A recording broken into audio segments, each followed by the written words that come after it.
நேரடியாகவே திமுக திருமாவளவனை மிரட்டுது. நீங்க 8 தொகுதிகளுக்கு செலவுக்கு பணம் தர மாட்டோம். அதாவது காட்டுமன்னார் கோயிலில் நீங்க வேறு வேட்பாளரை நிறுத்தினால் மட்டுமே 8 தொகுதிகளில் நாங்க வைட்டமினை பாய்ச்சுவோம். ஒரே டிமாண்ட் முடிஞ்சு போச்சு. வீசி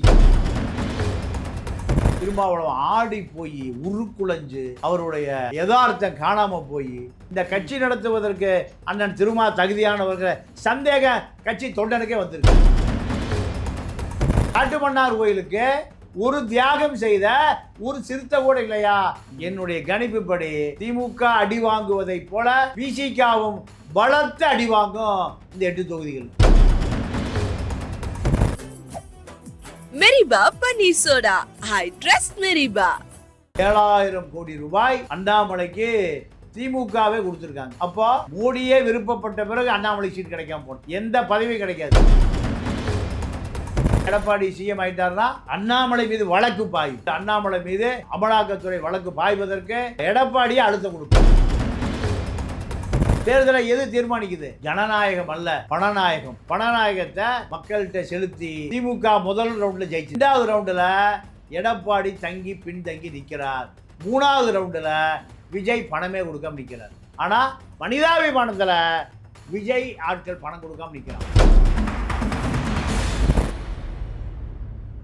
ரிஃப்ளெக்ட் வாய்ஸ் நேயர்களுக்கு வணக்கம். இன்றைய சிறப்பு நேர்காணலில் நாம் சந்திக்க இருக்கின்ற சிறப்பு விருந்தினர் மூத்த பத்திரிகையாளர் தமிழா பாண்டியன் அவர்களை வரவேற்று நிகழ்ச்சிக்குள் செல்வோம். ஐயா வணக்கம். வணக்கம். விடுதலை சிறுத்தைகள் கட்சியினுடைய தலைவர் திருமாவளவன் அவர்கள் மாநில அரசியலில் கொஞ்சம் கவனம் எடுக்கிற மாதிரி இருக்குது அப்படின்னு சொல்லிட்டு எம்பியாக இருக்கிற நிலையில் மாநில அரசியலில், அதாவது தேர்தலில் போட்டியிடுவேன், காட்டுமன்னார் தொகுதிகள் தான் போட்டி போடுவேன் அப்படிலாம் சொன்னார். இப்படி அறிவித்த நிலையில் கடைசி நேரத்தில் இப்போ வேற ஒரு வேட்பாளர் ஜோதிமணி அப்படிங்கிறவரை அறிவிச்சிருக்கிறாரு. அது விசிக்கவே இல்லைன்னா ஒரு பக்கம் சொல்கிறாங்க. இப்போது விடுதலை சிறுத்தைகளுடைய தலைவர் அவர் மாநில அரசியலுக்கு வருவதை திமுக தடுக்குதுங்கிற ஒரு பார்வை வெளியில் வைக்கப்படுது. அதுதான் உண்மையா? நேரடியாகவே திமுக திருமாவளவனை மிரட்டுகிறது. நீங்கள் 8 தொகுதிகளுக்கு நீங்கள் செலவுக்கு பணம் தர மாட்டோம், அது கோடிகளில்.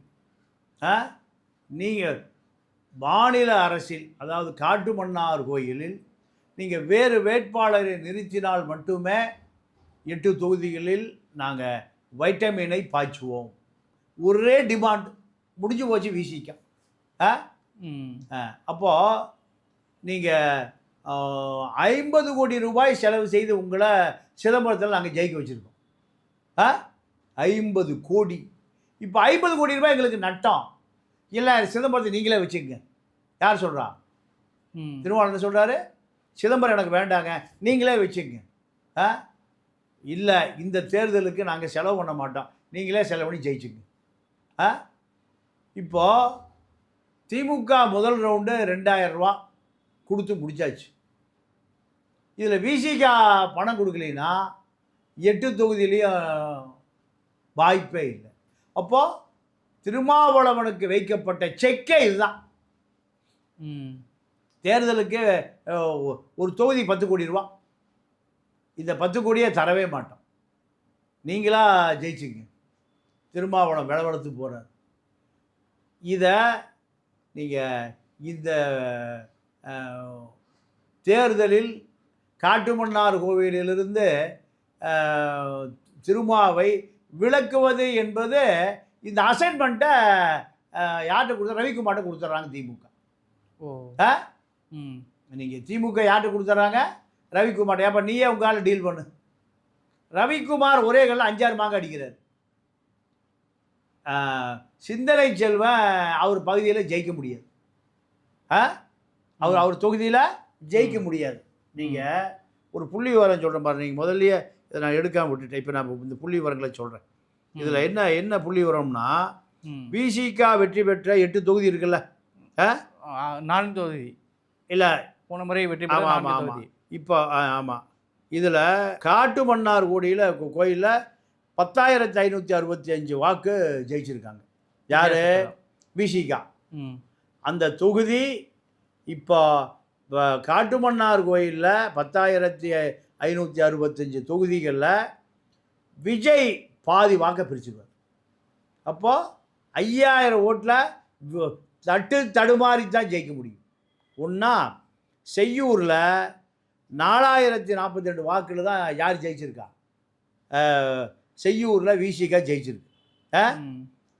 இப்போ 4042 என்பது விஜய் 4000 கூட தள்ளிட்டு போயிருப்பார். அப்போ அங்கேயும் சிரமம். திருப்போரூரில் 1947 வாக்கு தான் ஜெயிச்சிருக்கு விசிகா. அங்கே ஜெயிக்குமா?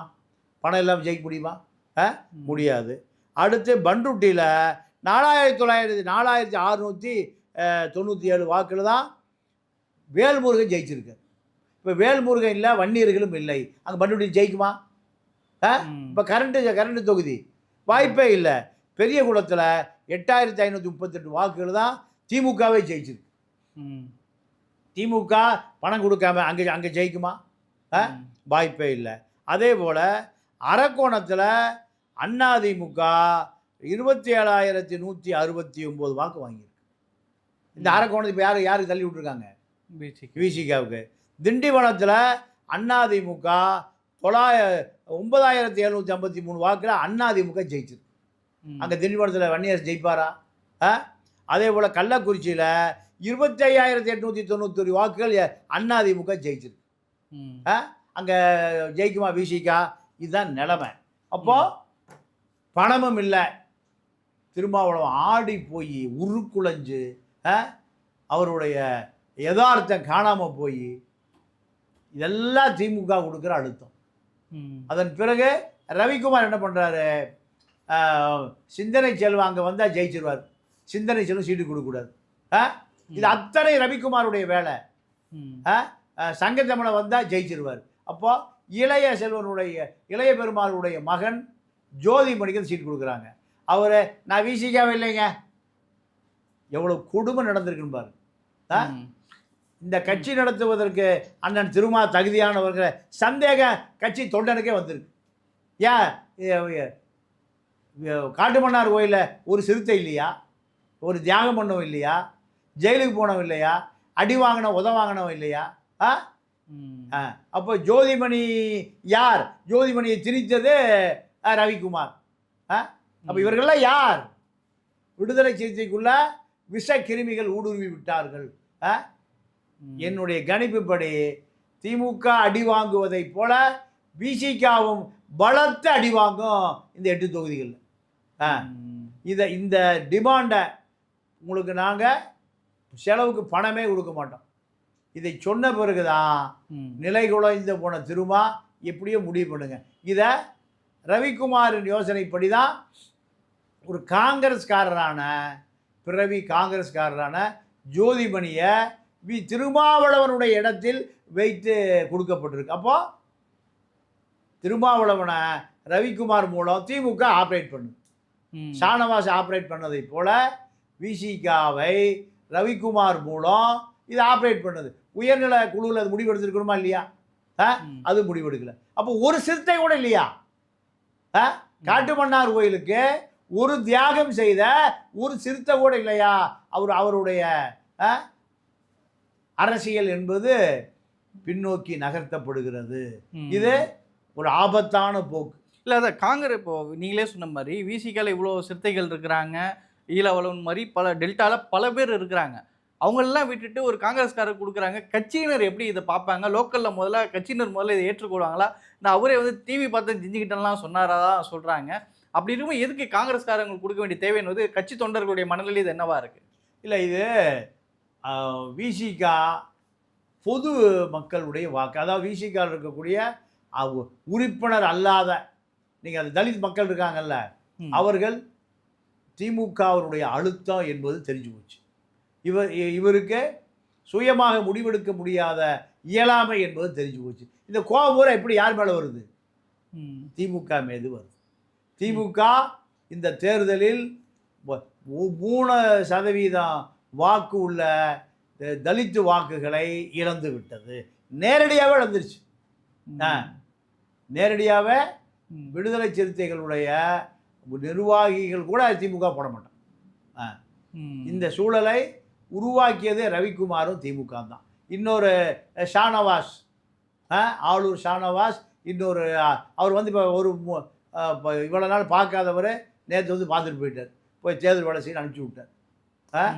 இது எல்லாமே விசிகாவுக்கு பெருத்த பின்னடைவு. இந்த பெருத்த பின்னடைவு இதில் வாக்காக விசிகாவுடைய கூட்டணியான திமுகவுக்கு மடைமாற்றுவதற்கான வாய்ப்பை ரவிக்குமாரும் திமுகவும் திருமாவளவன் 3 பேரும் சேர்த்து உருவாகி விட்டார்கள் என்பதை தேர்தல் முடிவு காட்டும். சரிங்க, இன்னொரு பக்கம் அண்ணாமலை அவர்கள் போட்டியிடலை அப்படிங்கிறதுக்கு அவருக்கு பேர், அவர் எதிர்பார்த்த தொகுதிகள் வரல, இதெல்லாம் நம்மளே பேசியிருக்கோம், இந்த மாதிரி காரணங்களும் பேசப்பட்டுச்சு. இப்போ அதை தாண்டி சில காரணங்கள் இருக்கிறதா சொல்லப்படுது. அண்ணாமலை உண்மையாகவே போட்டியிடாதது எதனால்? நீங்கள் மோடியுடைய வலுத்த ஆதரவு அண்ணாமலைக்கு இந்த பட்டியலில் ஃபைனல் பண்ணி பிரைம் மினிஸ்டருக்கு சொல்லுகிற பொழுது இது அண்ணாமலை பேர் ஏன் இல்லைன்னு கேட்குறாரு. யார்? மோடி. அப்போ ஒரு A4 சீட்டில் அண்ணாமலையுடைய சொத்து பட்டியலை பிரைம் மினிஸ்டருக்கு அனுப்புகிறார். 7,000 கோடி ரூபா சொத்து மதிப்பு யாருக்கு? அண்ணாமலைக்கு. அமித்ஷா அனுப்பின பட்டியல் மோடிக்கு. மோடி பார்த்துட்டு அதிர்ச்சியாகி அமித்ஷாட்ட உங்கள் முடிவுப்படியே பண்ணுங்கன்ட்டு 7,000 கோடிக்கு சொத்து பட்டியலை அமித்ஷா வைத்திருக்கிறார். அண்ணாமலையுடைய சொத்து பட்டியலை யார்கிட்ட வானது? வேலுமணி, நேரு, சக்கரபாணி, மூர்த்தி, சபரீசன் கொடுத்துருக்கார்.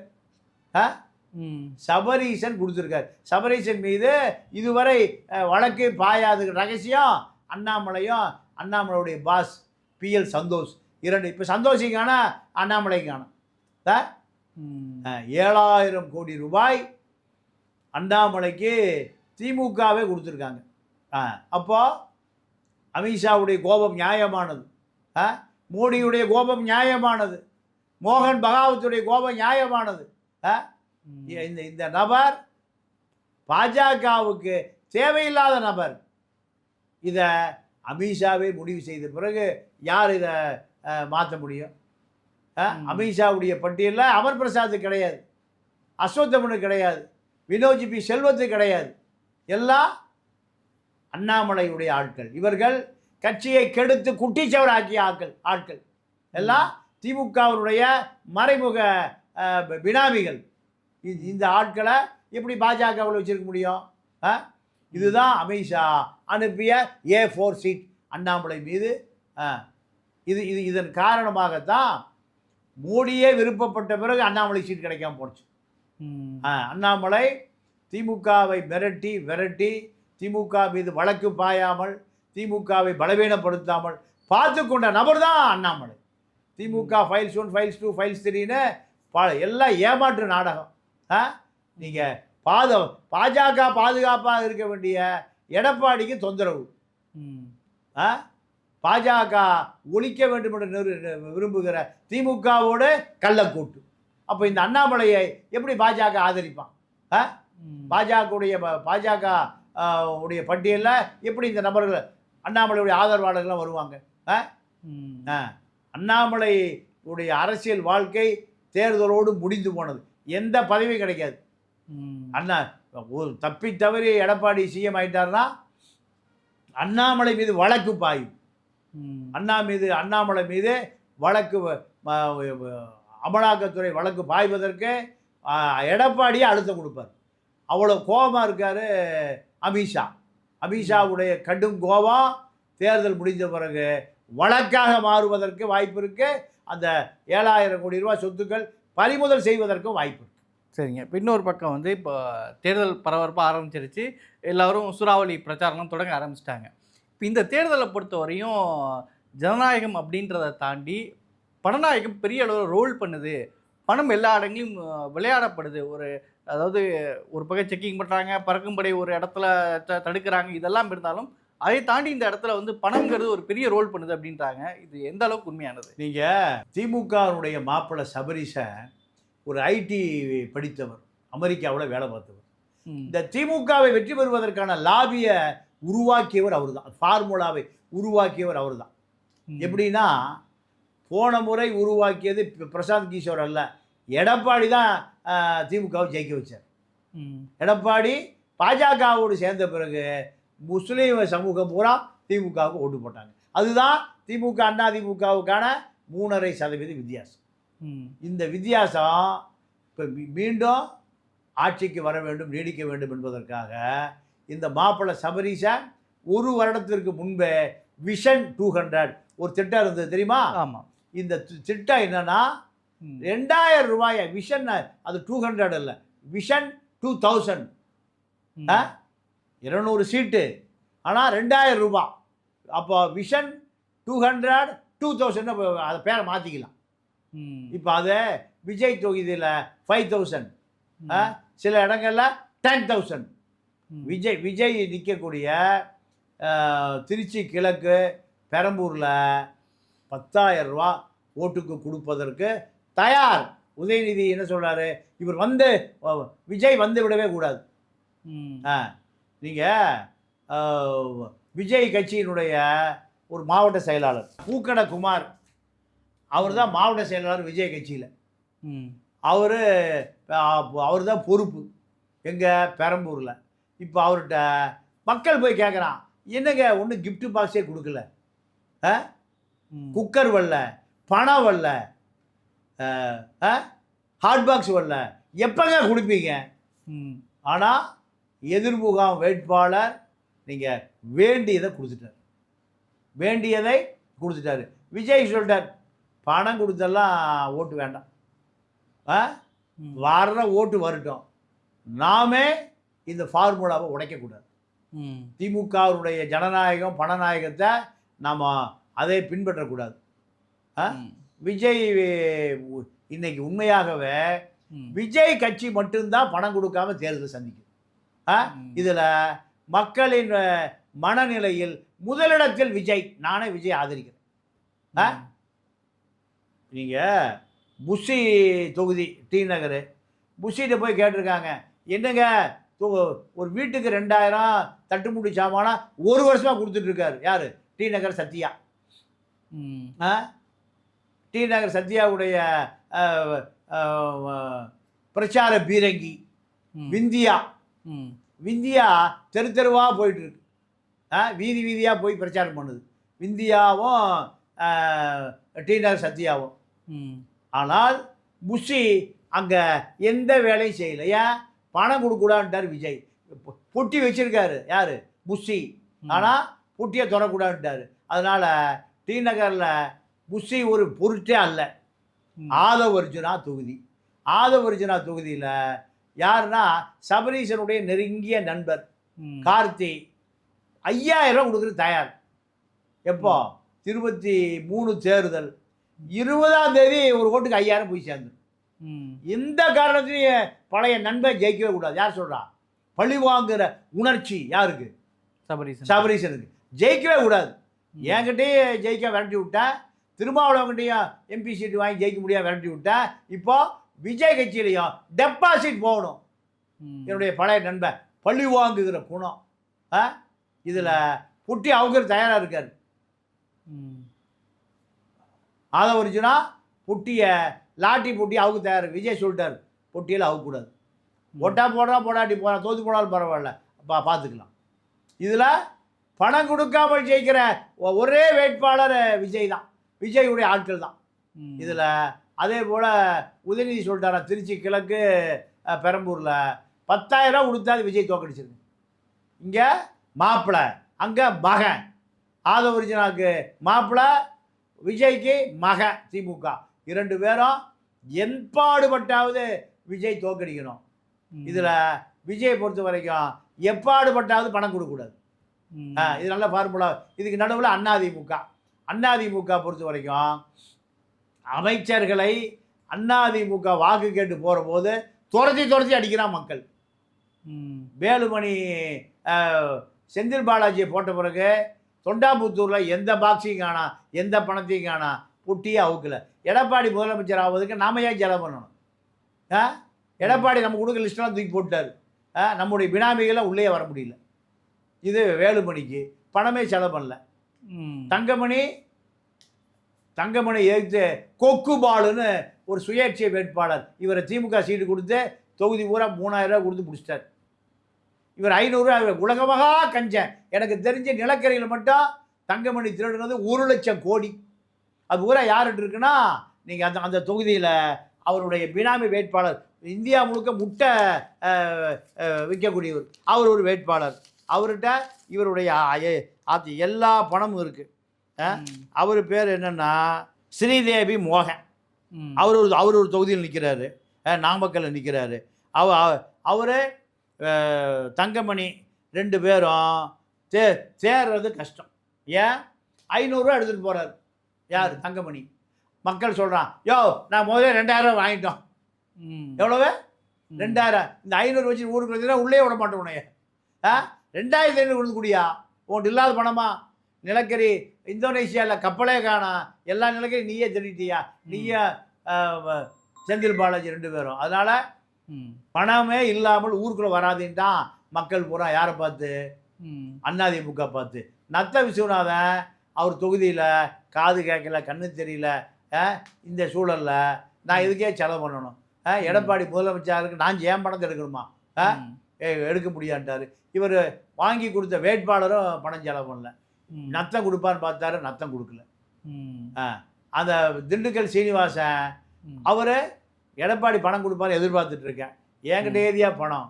வனத்துறை அமைச்சராக இருந்து சந்தன மரம், ஜவ்வாது மரம், தேக்கு மரம் எல்லாம் வெட்டி மொத்தமாக கோடி கோடியை வீட்டில் வச்சுருக்காரு. நீ எந்த கட்சிப்பா? கூட்டணி கட்சியா? கம்யூனிஸ்ட் கட்சியா? அவன் பேர் என்ன? இப்படி ஒவ்வொரு கூட்டத்திலையும் கூட்டணி கட்சி அசிங்கப்படுத்துறதுனால இப்போ எந்த கூட்டணி கட்சி அவனும் போகிறதே இல்லை. கம்யூனிஸ்ட் கட்சி அவர் கூட இல்லை, பாஜகவை சேர்ந்தவர்கள், பாமகவை சேர்ந்தவர்கள். இப்படி ஒவ்வொருத்தரையும் நீ என்ன கட்சிப்பா? உன் பேர் என்ன? உன் கட்சி பேர் என்ன? பாஜக உன் பேர் என்ன? இப்படி கேட்டதுக்கு பிறகு அவர் பழைய லெதர் கடையில் ஒரு லேபர், இன்றைக்கி அவர்கிட்ட பல 1000 கோடி இருக்குது. 77 வயசு, 2 பொண்டாட்டி, காது கண்ணு ஒன்றும் தெரியல. வடக்க பார்த்தா தெற்க பார்க்குறார், தெற்க பார்த்தா மேற்க பார்க்குறார். இப்படி ஆக எடப்பாடி தரப்பு பெட்டியை அவுக்காமல் பலவீனமாக இருக்குது. இப்படியே போச்சுன்னா திமுக அடிச்சு தூக்கிட்டு வந்துடும். இந்த தேர்தலை எது தீர்மானிக்குது? ஜனநாயகம் அல்ல, பணநாயகம். இந்த பணநாயகத்தை மக்கள்கிட்ட செலுத்தி திமுக முதல் ரவுண்டில் ஜெயிச்சிருச்சு. 2வது ரவுண்டில் எடப்பாடி பின்தங்கி நிற்கிறார். 3வது ரவுண்டில் விஜய் பணமே கொடுக்காம நிற்கிறார். ஆனால் மனிதாபிமானத்தில் விஜய் ஆட்கள் பணம் கொடுக்காம நிற்கிறான். 2வது தடுமாறி விஜய் விட அடுத்த இடத்துல விஜய்க்கும் திமுகவுக்கும் நடுவில் அதிமுக நிற்குது. முதல் ரவுண்டில் இந்த ஜனநாயகத்தை குழி தோண்டி புதைத்து பணத்தை கொடுத்து வாக்காளர்களை கரப்ஷன் ஆக்கி எல்லாம் லஞ்ச லாவணிய ஊழல் செய்த பணம் பூரா மக்களிடம் கொடுக்கப்பட்டு இதுதான் விஷன் 200, 2000, 5000, 10,000. இது மிக மோசமான முன்னுதாரணங்களை ஏற்படுத்தும். இதை மீறி மக்கள் வாக்களித்தால் அதிமுக வெற்றி பெறும். இல்லையே பணநாயகம் ஜனநாயகம் இரண்டையும் விஷக்கிருமிகள் அழித்து விட்டு திமுக முன்னணியில் வருவதற்கு வாய்ப்பு இருக்குது. இப்போ திமுக உளவுத்துறை ஐஜி செந்தில் வேலை 132 சீட்டு ஜெயிக்குங்க கூட்டணி கட்சியோடு சேர்த்து. திமுக இல்லை, நீங்கள் எங்கே போனாலும் ஸ்டாலினுக்கு கூட்டமே கூடுறதில்ல, உதயநிதி கூட்டமே கூடுறதில்ல.